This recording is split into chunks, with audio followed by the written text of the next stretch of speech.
Hotel മാലിന്യം ചാക്കിൽ കെട്ടി റോഡരികിൽ തള്ളി. പടിഞ്ഞാറെ കല്ലടയിലാണ് സംഭവം. ഇതു സംബന്ധിച്ച് പോലീസിലും ആരോഗ്യ വിഭാഗത്തിനും പരാതി നൽകി.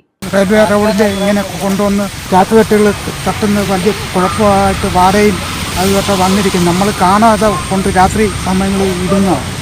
പടിഞ്ഞാറെ കല്ലട തലയിണക്കാവ് ക്ഷേത്രത്തിന് സമീപത്താണ് ഹോട്ടൽ മാലിന്യം തള്ളിയത്. മാലിന്യങ്ങൾ ചാക്കിലാക്കി കഴിഞ്ഞ ദിവസം രാത്രി റോഡരികിലെ കുറ്റിക്കാട്ടിൽ തള്ളുകയായിരുന്നു. ഇത് സംബന്ധിച്ച് പഞ്ചായത്ത് അംഗം സുനിത ആരോഗ്യവകുപ്പിലും പോലീസിലും പരാതി നൽകി.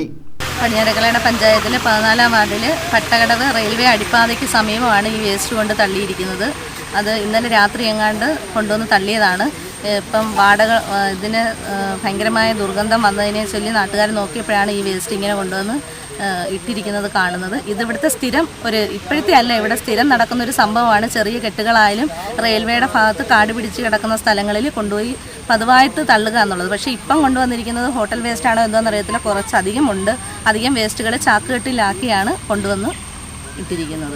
ആരോഗ്യവകുപ്പ് അധികൃതർ സ്ഥലത്തെത്തി തുടർ നടപടികൾ സ്വീകരിച്ചു. മാലിന്യം തള്ളുന്നവർക്കെതിരെ കർശനമായ നടപടി സ്വീകരിക്കുമെന്ന് ആരോഗ്യവകുപ്പ് വ്യക്തമാക്കി.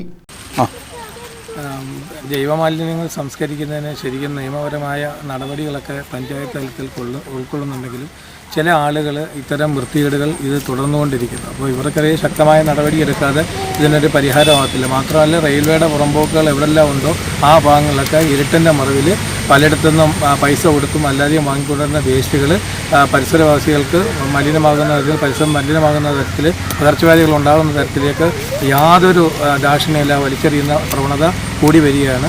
അപ്പോൾ അവർക്കെതിരെ ശക്തമായ നടപടിയെടുക്കുന്നതിന് ജനകീയ സമിതി തന്നെ രൂപീകരിച്ചിട്ടുണ്ട് ഇവിടെ. അപ്പം തുടർന്നുള്ള നടപടികളിലേക്ക് പോകുമെന്നാണ് ആരോഗ്യവകുപ്പിൻ്റെ ഭാഗത്തുനിന്ന് അറിയിക്കാനുള്ളത്. News bureau, Sasthamkotta.